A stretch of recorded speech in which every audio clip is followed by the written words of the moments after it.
Assalamualaikum dan selamat sejahtera semua. Hari ini kami akan berbincang dan membuat analisis terhadap video yang bertajuk Modul PDPR C4 Mudahnya Membaca Suku Kata Perkataan dan Ayat Mudah KV-KVK. Fokus perbincangan kami ialah bagaimana guru dalam video tersebut membantu murid untuk menguasai literasi, membaca melalui pendekatan fonetik dan juga bahan bantu mengajar digital. Saya Siti dan bersama dua lagi rakan saya iaitu Dia dan Tasha. Kami akan berbincang secara santai tetapi kritis. Betul tu Siti. Kita bukan sekadar menceritakan semula video yang telah ditonton, tapi kita akan nilai semula dari sudut pedagogi, apa yang berkesan dan apa yang boleh ditambah baik. Dan saya akan sentuh dari aspek visual, reka bentuk bahan serta bagaimana BBM digital dalam video itu membantu ataupun mungkin boleh dipertingkatkan lagi. Korang, saya ada tengok satu video ni. Ya, apa tu? Video ni, dia apa yang sebenarnya dimasukkan dengan pola KV-KVK? KVK merujuk kepada struktur konsonan vokal, konsonan. Contohnya seperti gajah, bakul, katak. Struktur ini sangat penting dalam literasi awal sebab ia membantu murid memahami pola bunyi dalam bahasa Melayu. Iya, dan dalam video tersebut, guru tidak terus membaca sepenuh satu perkataan itu. Guru itu memecahkan kepada beberapa suku patah perkataan terlebih dahulu. Contohnya, ga dan ja, seterusnya ba dan kul. Ianya menunjukkan bahawa penggunaan kaedah fonetik dan juga cerakinan. Oh, saya ada perasan juga. Guru tu guna warna berbeza untuk setiap suku kata. Itu pun secara tak langsung membantu murid nampak pemisahan bunyi dengan lebih jelas. Dalam video tu, kalau kita tengok daripada sudut literasi membaca, saya rasa pendekatan guru tu sangat sistematik. Dia memula dengan huruf, lepas tu bunyi, suku kata, perkataan dan ayat-ayat mudah. Ini selari dengan perkembangan kognitif murid untuk tahap 1. Siti, kenapa awak rasa penting untuk kita pecahkan suku kata dulu? Sebabnya murid pemulihan atau murid lemah membaca ni, mereka tak mampu untuk proses perkataan panjang secara terus. Jadi kalau cikgu tu terus sebut perkataan gajah, mungkin murid hafal bunyi tapi tak faham struktur perkataan tersebut. Jadi kalau guru tersebut sebut ga, ja, murid mungkin boleh belajar proses untuk membatang perkataan itu. Betul. Ia juga menambah satu keyakinan. Bila murid berjaya sebut satu suku kata, ia juga tambah satu keyakinan. Bila murid berjaya sebut satu suku kata, mereka akan rasa berjaya sedikit demi sedikit. Saya nak sentuh sedikit tentang pengulangan yang berlaku di dalam video tersebut. Dalam video tu, guru banyak guna teknik ikut cikgu baca.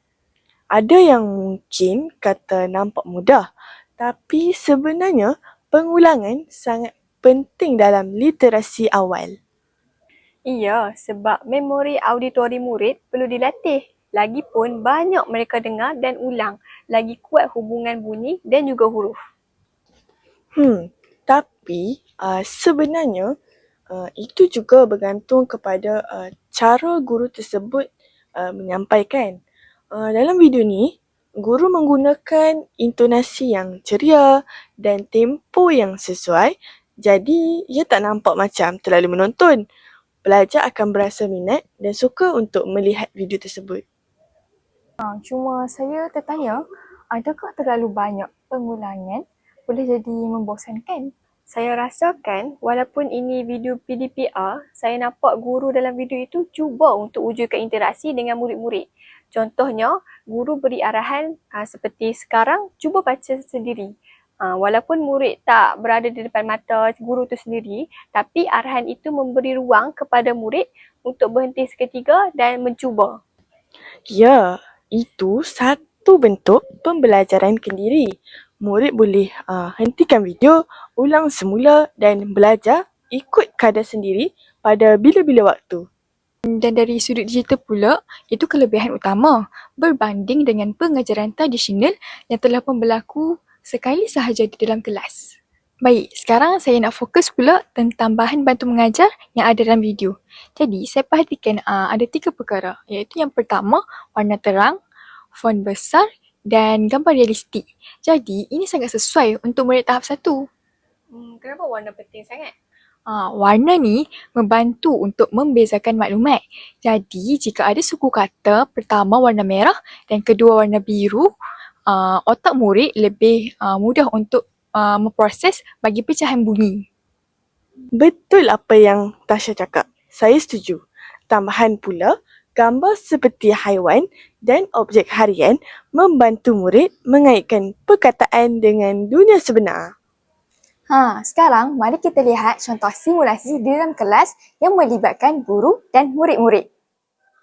Hai, Assalamualaikum murid-murid. Hari ini kita akan belajar membaca bersama. Ikut cikgu, okey? Okay, kita mula dengan dia dulu. Dia, cuba sebut ga. Ga. Bagus. Sekarang Tasha, cuba sebut ja. Ja. Hampir betul tu Tasha, tapi cuba bunyikan huruf H di hujung. Ja.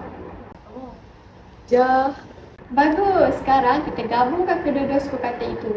Gajah. Gajah. Yeay, pandai semua. Tepuk tangan. Dalam situasi ini, kita nampak pembetulan dibuat secara positif. Guru tidak mengatakan salah, sebaliknya membimbing semula dengan betul. Korang buat apa kat situ? Kami tengah tengok video tadi. Datang sini. Baik. Siti, kami tengah tengok video yang awak tunjuk tadi. Pada pendapat awak, apakah kekuatan utama video ini? Pada pendapat saya, kekuatan utama yang ada dalam video ini ialah yang pertama, penyampaian yang jelas, seterusnya struktur yang berperingkat dan sesuai untuk murid yang lemah membaca. Bagi pandangan saya pula, video ini mempunyai pengulangan yang berkesan, arahan yang mudah difahami dan aktiviti meminda ayat di hujung video memberi kesinambungan. Dari sudut bahan bantu mengajar pula ada 3, iaitu visual tidak terlalu syarat, susunan atur kemas dan mesra murid. Saya rasa video ini boleh membuat penambahbaikan seperti menambah elemen soal jawab interaktif seperti apakah bunyi huruf terakhir supaya murid lebih aktif berfikir. Betul-betul. Ataupun kita boleh tambah animasi ringan untuk menarik perhatian. Saya rasa saya cadang untuk kita boleh tambah aktiviti latihan selepas setiap 3 atau 4 patah perkataan supaya murid dapat uji ketahanan mereka. Pada pendapat kamu berdua lah kan, adakah video ini sesuai untuk semua konteks sekolah? Bagi saya, untuk sekolah di bandar mungkin sesuai kerana mempunyai akses internet yang baik. Tapi untuk sekolah di luar bandar, mungkin perlu versi offline seperti dimuat turun ke dalam pendrive. Ataupun ia boleh dicetak sebagai kad emas yang berwarna supaya masih perlu diguna walaupun tanpa cahaya internet. Saya nak tambah satu dimensi yang mungkin kita perlu sentuh secara mendalam, iaitu daripada sudut perkembangan kognitif murid untuk tahap 1. Jadi kalau kita rujuk teori perkembangan kanak-kanak, murid tahun 1 dan tahun 2 ni masih berada pada tahap pemikiran yang konkret. Jadi mereka ni lebih mudah faham sesuatu yang boleh dilihat, boleh didengar dan boleh diulang. Dalam video yang kita lihat tadi, guru itu menggunakan pendekatan visual dan juga auditori secara serentak. Itu sebenarnya membantu merangsang 2 saluran pembelajaran sekaligus. Maksudnya, gabungan visual dan audio tu mempercepatkan pemahaman. Sebenarnya, saya nak tambah satu lagi dimensi yang mungkin kita perlu sentuh secara mendalam, iaitu daripada sudut perkembangan kognitif murid tahap 1. Di mana kalau kita rujuk teori perkembangan kanak-kanak, murid tahun 1 dan tahun 2 ni, mereka berada pada tahap pemikiran yang konkret. Jadi, mereka lebih mudah faham sesuatu yang mereka selalu lihat, yang mereka selalu dengar dan yang mereka selalu ulang. Jadi, dalam video ini, guru menggunakan pendekatan visual dan auditori secara serentak. Itu sebenarnya membantu merangsang 2 saluran pembelajaran sekaligus. Maksudnya, gabungan visual dan audio mempercepatkan pemahaman. Ya betul. Apabila murid melihat suku kata contohnya seperti ga, dalam masa yang sama mereka mendengar bunyinya yang disebut dengan jelas, otak mereka akan membentuk hubungan yang lebih kukuh antara simbol dan juga bunyi. Sebab itu juga penting saiz font dalam video besar dan jelas. Kalau terlalu kecil, murid mungkin fokus kepada menekan bentuk huruf, bukan kepada bunyi. Saya rasa saya tertarik untuk bincangkan pula tentang aspek emosi. Kita selalu fokus kepada teknik tapi jarang bincang bagaimana perasaan murid ketika belajar membaca. Dalam video ini, suara guru sangat lembut dan sabar, tiada tekanan. Itu penting untuk murid yang mungkin pernah gagal membaca sebelum ini. Betul. Murid pemulihan biasanya ada pengalaman negatif seperti selalu diejek oleh rakan, rasa rendah diri dan juga takut disuruh membaca secara kuat. Video ini sebenarnya memberikan suasana yang selamat kerana murid belajar tanpa diperhatikan oleh orang lain. Betul, itulah kelebihan PDPR. Murid boleh ulang video berkali-kali tanpa rasa malu. Kita juga perlu kan? Sabar.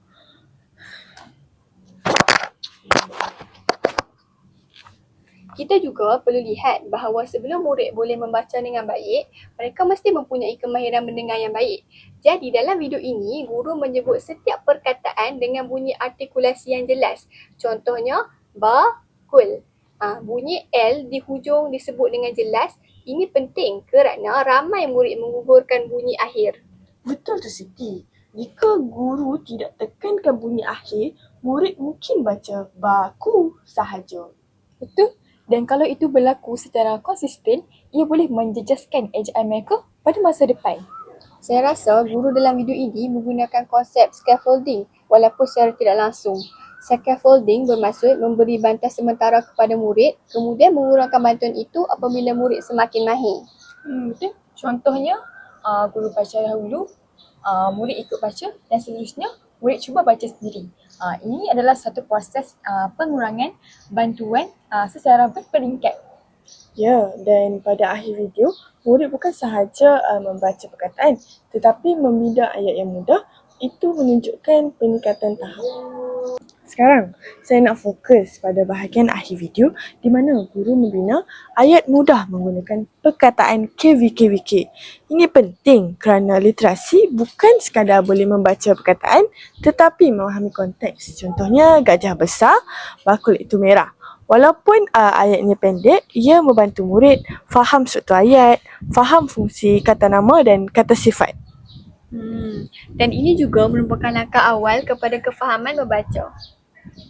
Okey, baiklah. Saya rasa kita belum... Tekan lagi. Oh ya. Baiklah, saya rasa kita belum lagi bincang tentang pentadsiran. Jadi, walaupun video ini nampak seperti pengajaran biasa, sebenarnya terdapat pentadsiran yang tidak formal. Contohnya apabila guru berkata, sekarang cuba baca sendiri.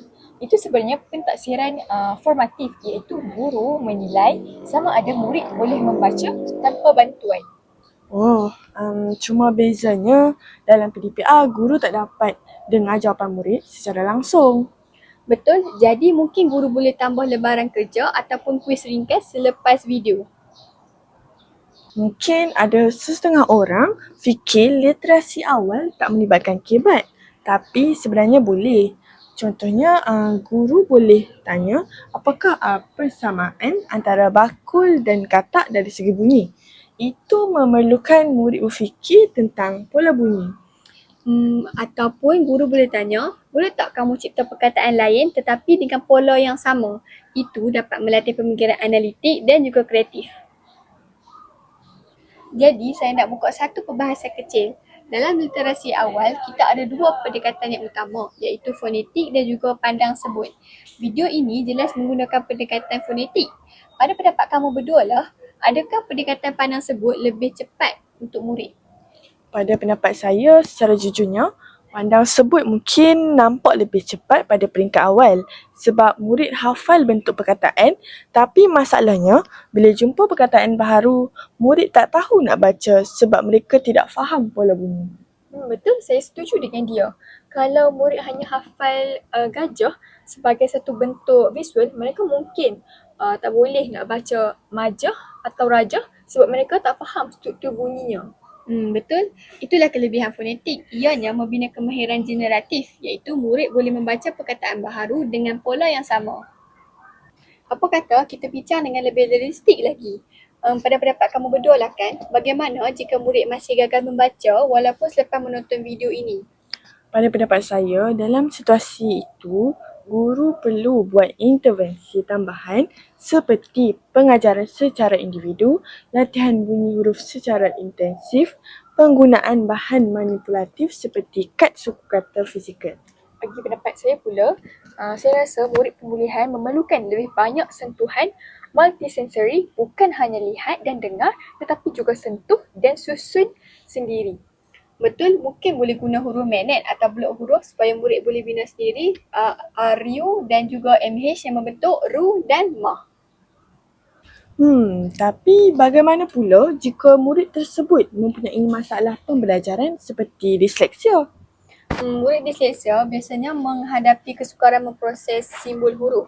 Dalam kes ini, warna dan pembisahan suku kata dalam video sangat membantu. Mungkin boleh tambah font yang lebih mesra disleksia dan latar belakang yang tidak terlalu terang. Ini menunjukkan bahawa BBM digital perlu fleksibel dan inklusif. Sekarang saya nak sentuh tentang motivasi. Dalam video ini, guru memberi pujian seperti bagus dan pandai. Walaupun nampak ringkas, itu sebenarnya meningkatkan motivasi intrinsik murid. Ya, terutamanya murid yang selalu rasa gagal. Apabila mereka berjaya membaca satu perkataan, itu memberi rasa pencapaian dalam diri mereka. Betul, dan rasa pencapaian kecil itu boleh membina minat membaca dan menjaga masa yang panjang. Sebenarnya, saya nak cabar sedikit pandangan kita.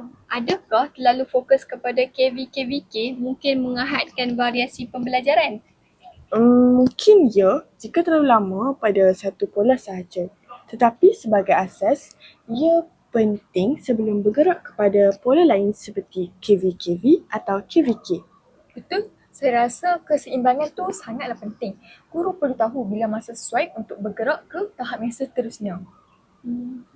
Sekarang saya nak kita bayangkan berada dalam satu susunan kelas yang sebenar.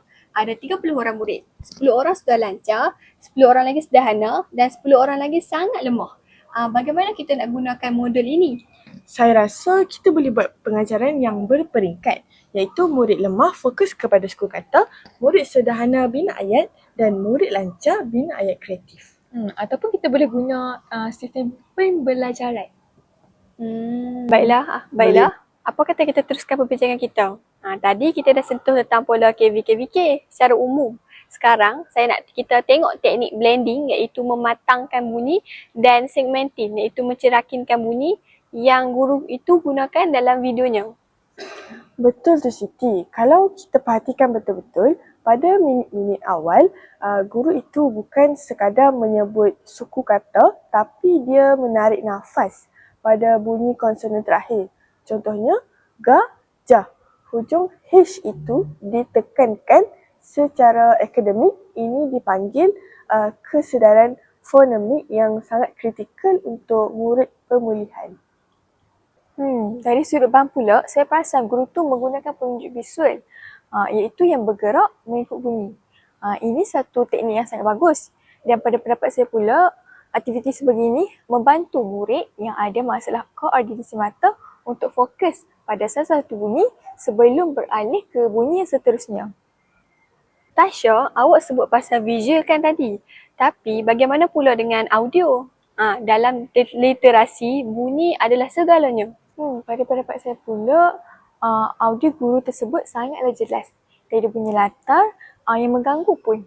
Dan bagi murid yang sedang belajar membatang suku kata ni ataupun KVK, gangguan bunyi boleh menyebabkan mereka keliru antara bunyi M dan N contohnya. Jadi guru ini bijak memastikan suaranya menjadi fokus utama.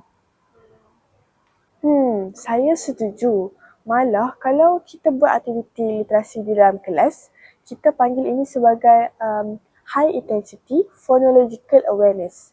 Bahan audio yang berkualiti dalam video ini sebenarnya adalah satu bahan pengajaran yang tidak nampak tapi besar impaknya. Mari kita bincang pasal aktiviti dalam video tu. Guru tu dia tak berhenti pada perkataan gajah atau bakul. Dia bawa murid ke tahap yang membina ayat. Apa pendapat dia tentang transisi aktiviti ini? Pendekatan ini dikenali sebagai pendekatan literasi bersepadu. Pada pendapat saya, aktiviti membina ayat mudah berfungsi sebagai jambatan untuk membantu murid memahami bahawa perkataan KVKVK bukan sekadar bunyi tetapi mempunyai makna. Apabila guru menyebut ayat seperti gajah itu besar, murid mula membayangkan saiz gajah tersebut. Hal ini dapat meningkatkan keupayaan pemikiran murid daripada sekadar mengeja kepada memahami maksud ayat. Tapi dia perasan tak bahan pengajaran untuk bahagian ayat tu masih mengekalkan penggunaan kod warna. Jadi pada pendapat saya, perkara ini sangat membantu murid yang berpenguasaan rendah supaya mereka tidak berasa tertekan apabila melihat ayat yang panjang. Sekarang saya nak kita fokus betul-betul pada BBM digital yang disediakan. Tasha, sebagai orang yang mahir visual, apa pendapat awak tentang pemilihan grafik yang guru itu gunakan? Adakah ia benar-benar membantu literasi? Secara jujur lah kan, terdapat kelebihan dan juga kekurangan, dan antara kelebihannya ialah penggunaan gambar sebenar dan bukan gambar kartun yang terlalu abstrak. Dan bagi murid tahun 1, melihat gambar gajah yang sebenar dapat membantu mereka dalam proses Saya faham maksud Tasha. Maksudnya aktiviti literasi itu akan jadi lebih kukuh kalau ada ulang kaji visual secara spontan di setiap slide. Betul? Ada satu lagi perkara. Video ini durasinya agak sederhana tapi kandungannya padat. Adakah aktiviti ini sesuai untuk murid yang mempunyai fokus yang pendek? Bagi pendapat saya pula, pengajaran guru ini menepati prinsip pemecahan maklumat kepada unit-unit kecil. Maklumat disampaikan secara berperingkat iaitu satu perkataan dipadankan dengan satu gambar. Pendekatan ini sangat mesra pemikiran, menyebabkan murid tidak mudah berasa penat atau terbeban. Betul tu dia. Dan bahan pengajarannya tidak mempunyai animasi yang melompat-lompat ataupun terlalu banyak transisi yang berpusing-pusing. Dan ini penting supaya fokus murid tetap pada teks KVKVK dan bukan pada grafik yang tidak perlu. Katakanlah dia ada murid kita yang tonton video ni tapi dia masih tak boleh sebut bunyi konsonan K di hujung perkataan masak. Dia sebut masa.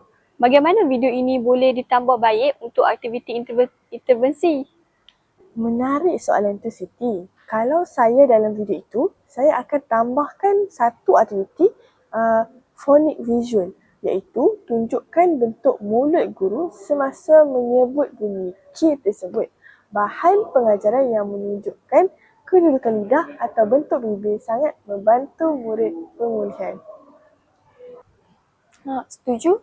Jadi video itu bukan sekadar slide tetapi ada juga rakaman kecil iaitu menunjukkan wajah guru, dan itu akan menjadikan bahan pengajaran itu lebih manusiawi dan berkesan untuk literasi. Kalau kita gunakan video ini sebagai bahan pengajaran untuk PBD, tahap penguasaan TP mana yang kita boleh sasar? Berdasarkan aktiviti dalam video, murid boleh mendapat TP2 atau TP3. TP2 jika mereka boleh mengeja dan membatang, dan TP3 jika mereka boleh membaca ayat mudah dengan lancar dan faham maksudnya. Bahan guru ini juga boleh dijadikan sebagai alat pentaksiran kendiri. Jadi murid boleh senyapkan suara video dan cuba baca sendiri. Itu adalah satu aktiviti literasi yang sangat mencabar kemampuan mereka secara individu. Satu perkara yang membimbangkan saya ialah isu regresi.